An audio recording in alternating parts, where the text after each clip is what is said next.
Kalian geser ke kanan gini, yang di kolom biru aja ya di sini. Ini kan ada read only nih.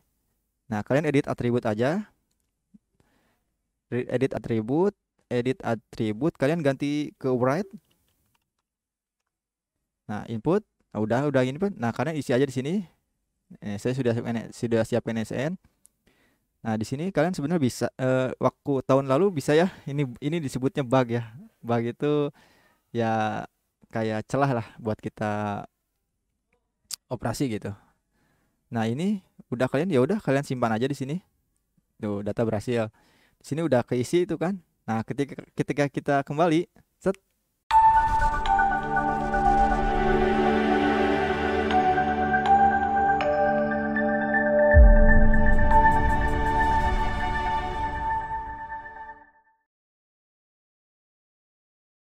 Assalamualaikum warahmatullahi wabarakatuh. Kembali lagi bersama saya Fahmi Mujahid di channel Fahmi Mujahid FX. Di video kali ini saya akan memberi solusi atau memberikan cara ya, lebih tepatnya ke trik di mana mengatasi NSN kosong di aplikasi EMIS Madrasah EMIS 4.0 ya. NSN kosong itu gimana cara mengatasinya?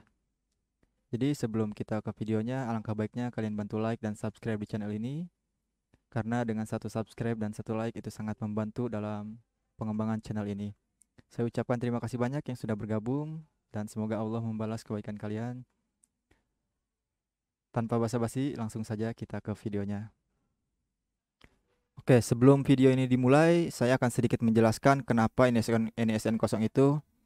Yang pertama adalah penyebab NSN kosong itu adalah yang paling berpengaruh itu adalah data ganda ya. Itu paling berpengaruh. Kenapa terjadi data ganda? Nah, ini yang kalian mungkin sedikit ini ya. Terjadi data ganda itu yang pertama adalah contoh ini jenjang MA ya. Eh, saya akan menjelaskan di jenjang MA saja ya. Itu data ganda pertama adalah kalian input manual di oleh kabupaten atau oleh wilayah masing-masing. Itu menyebabkan data ganda, sedangkan data siswa yang sudah valid tersebut masih stay di sekolah sebelumnya itu. Jadi nggak kalian tarik gitu. Kenapa nggak kalian tarik? Ya mungkin penyebabnya data tidak ditemukan, nama tidak valid mungkin, terus tanggal lahirnya nggak valid, nicknya juga nggak valid, NSN-nya nggak valid. Jadi terus riwayat sekolahnya mungkin nggak jelas, maksudnya nggak ada informasi gitu, nggak ada informasi ke kitanya, ke sekolah lanjutannya, sehingga kita cara terakhir itu ya input manual oleh tim admin atau kabupaten masing-masing, wilayah masing-masing. Itu yang menyebabkan data ganda sehingga NSN pasti kosong. Seperti itu. Itu paling fatal banget kalau menurut saya. Jadi sehingga kosong. Bagaimana caranya? Setelah kalian input manual oleh kabupaten, itu pasti kosong data. Walaupun di kabupaten juga diisi NSN-nya sesuai ijazah, tapi itu pasti kosong dikarenakan data di sekolah sebelumnya itu aktif gitu atau belum diluluskan, itu pasti ganda, kecuali data di sekolah sebelumnya udah diluluskan atau mungkin yang mutasi udah dimutasikan, itu tidak akan terjadi ganda ketika kita input ulang.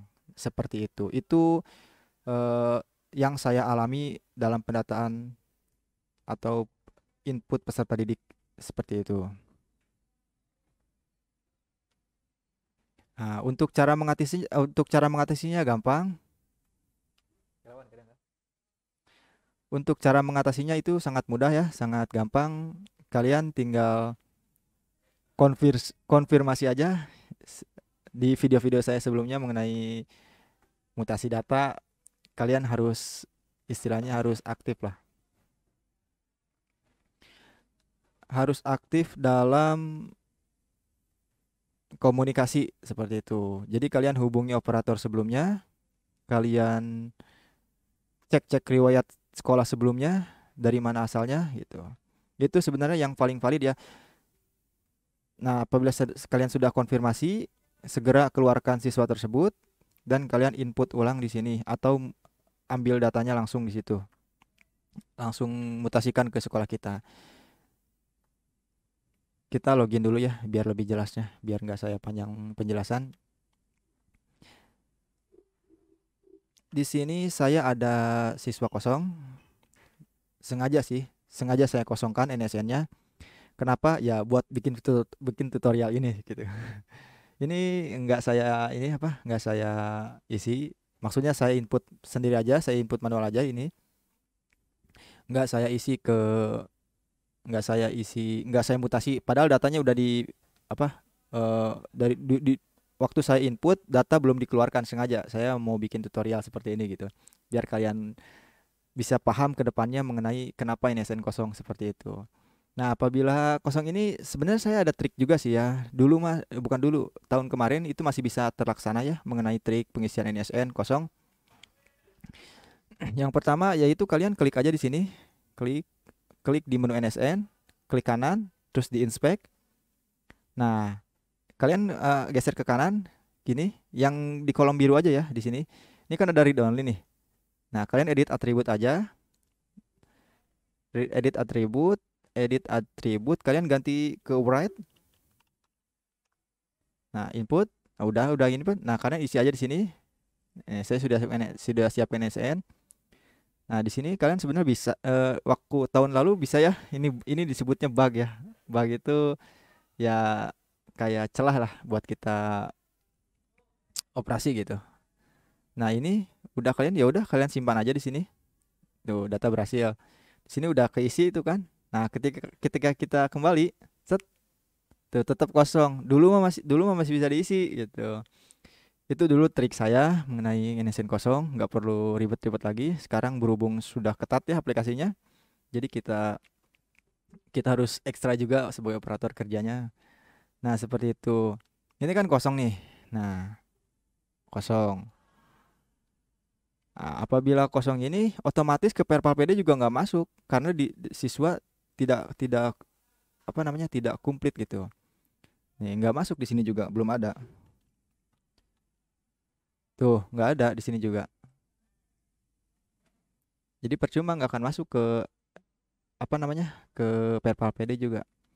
Nah, cara mengatasinya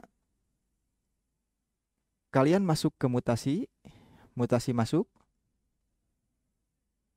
Nah, udah masuk ke mutasi masuk, kalian masuk ke tambah, masuk ke dia dari sekolah umum kalau nggak salah gitu.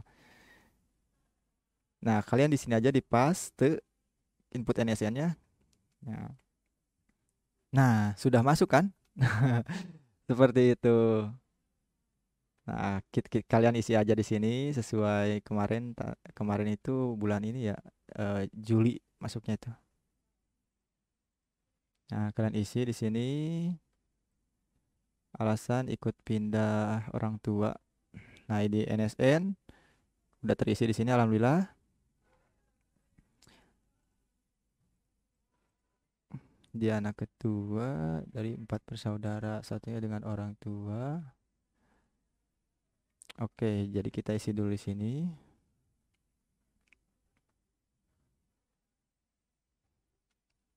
Oke, sebentar saya isi dulu ya. Nah, jadi apabila sudah terisi seperti ini, kita tinggal langsung saja simpan. Kita simpan saja. Bismillahirrahmanirrahim. Nah, peserta didik berhasil ditambahkan. Nah, jadi seperti itu. Dengan satu syarat ya, apabila ingin berhasil, kalian sebelum mutasi datanya, saya sarankan untuk tidak aktifkan dulu data yang sebelumnya. Nah, coba seperti ini. Jadi jadi yang tadi yang ganda itu sudah saya nonaktifkan ya. Eh, jadi, nah, ya benar ya sudah saya nonaktifkan. Jadi data yang tadi sudah masuk dan sudah terisi NSN-nya. Jadi sebelum kalian mutasi masuk, alangkah baiknya kalian nonaktifkan dulu data peserta didiknya. Nah, jadi seperti itu apabila ingin berhasil memasukkan data, jadi kalian nggak bisa langsung eksekusi mutasi masuk ya. Jadi kalian harus nonaktifkan dulu datanya supaya tidak ganda gitu. Jadi Emis tidak menerima data ganda lagi. Maksudnya input input ganda, entah itu ganda dari nama, ganda dari nick dan lain-lain gitu.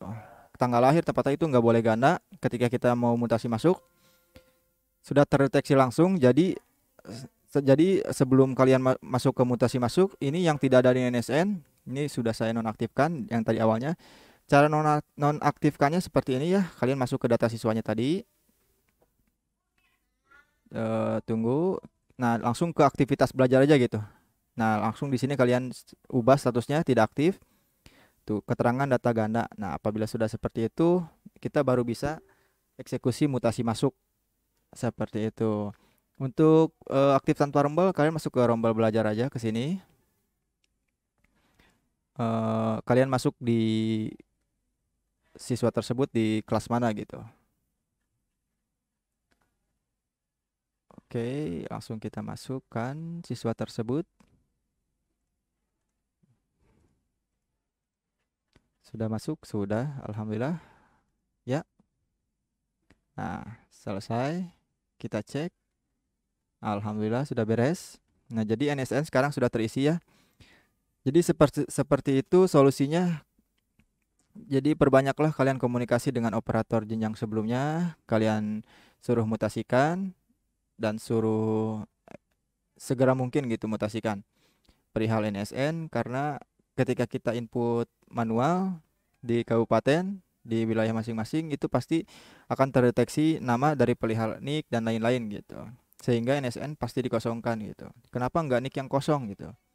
Pasti NSN yang kosong lah. NSN yang paling akurat untuk di peserta didik ya. Nah, kalau misalkan kasusnya seperti ini ya, kita tetap mutasi masuk. Maksudnya kita tambah peserta, nggak input manual, tapi dari mutasi masuk terus NSN kosong gitu. Sepengalaman saya belum ada kasus seperti itu ya. Mungkin ada dari kalian kasus seperti itu, pas mutasi masuk kita NSN nggak punya, atau NSN kosong gitu. Sepengalaman saya belum ada seperti itu. Kalau misalkan ada, mungkin di jenjang sebelumnya tidak dikerjakan NSN-nya gitu, tidak diklaim gitu. Apabila ada kasus seperti itu, lebih baik kita tunggu saja supaya migrasi datanya ke Perpal PD. Nanti di Perpal PD kalian klaim NSN aja di sini. Di Perpal PD kalian masuk ke edit NSN, kalian klaim di sini aja. Apabila sudah masuk datanya seperti itu kan. Untuk pencarian NSN kalian boleh masuk ke sini. Apabila yang tidak punya NSN, untuk ngeklaimnya kalian bisa masuk ke sini, atau kalian bisa lewat ijazah gitu. Ini adalah solusi ketika kita tidak punya ijazah, maksudnya tidak punya data ijazahnya gitu. Ijazahnya contoh siswa belum keluar atau apa gitu. Kalian boleh cari di sini riwayatnya dari nama siswa, tempat lahir, nama ibu dan tanggal lahirnya seperti itu untuk pencarian NSN. Dan langsung kalian klaim di sini atas nama siswanya. Yang wajib diklaim itu kategorinya seperti apa katanya NSN. Kategori yang wajib diklaim NSN kalau menurut saya, versi saya adalah yang ini, yang kepala 3 ini. Kalian eksekusi aja. Nah, ini kan banyak saya dari sini nih, yang NSN lama ini. Nah, sedangkan NSN ini, yang valid itu adalah yang kepala 0. Kepala itu apa? Kepala itu maksudnya yang dari awalnya 00 gitu. 005 itu adalah tahun lahir si peserta didik. Contoh 005 berarti peserta didik tersebut lahir di tahun 2005 gitu, seperti itu. Itu yang validnya. Kalau saya greget aja gitu, nggak suka lihat NSN kepala 3 gitu. Jadi makanya saya buatkan saya klaim semua siswa di sini peserta didik dan alhamdulillah gitu. Seperti itu. Itu untuk kasus NSN kosong ya. Jadi saran saya, maksudnya langsung saja kesimpulannya ya. Jadi untuk NSN kosong, kalian search dulu riwayatnya. Kalian inputnya itu manual atau apa gitu kan. Yang pasti manual sih. Kalau misalkan NSN kosong itu pasti akurat manual. Contoh kalian input manualnya itu di kelas 1. Nah, kalian tunggu aja 1 tahun atau beberapa bulan kemudian supaya data siswa tersebut udah dimutasikan gitu. Dan gak mungkin juga sih kalau misalkan Di sekolah lain itu ditidakaktifkan, itu pasti dimutasi keluarkan, apalagi Dapodik itu pasti dimutasi keluarkan. Jadi kalian bisa langsung input aja, ambil aja di beberapa bulan ke depan. Seperti itu. Jadi sebelum sebelum datanya masuk ke kita, sebelum dimutasikan, kalian usahakan nonaktifkan dulu data yang sudah kita input manual tadi, yang NSN kosongnya, supaya tidak ganda ketika kita mengambil, seperti itu. Oke ya, takutnya kepanjangan. Mungkin saya cukupkan sekian video dari saya. Semoga bermanfaat. Dan satu pesan dari saya, perbanyaklah komunikasi dengan operator sebelumnya. Seperti itu. Saya ucapkan terima kasih banyak dan jangan lupa share ke teman-teman kalian apabila butuh, apabila mm, bermanfaat gitu maksudnya. Yang baru nonton video ini kalian boleh bantu like dan subscribe juga di channel ini, karena insya Allah di channel ini saya akan terus berbagi informasi mengenai aplikasi-aplikasi madrasah, tentunya aplikasi-aplikasi sekolah, bahkan mungkin ada konten-konten baru yang seputar kreativitas siswa-siswi di sekolah kami, di sekolah saya, tentunya seperti itu. Yang sudah subscribe dan like di channel ini saya ucapkan terima kasih banyak. Semoga Allah membalas kebaikan kalian. Saya ucapkan terima kasih banyak. Saya Fahmi Mujahid. Assalamualaikum warahmatullahi wabarakatuh. Salam operator madrasah.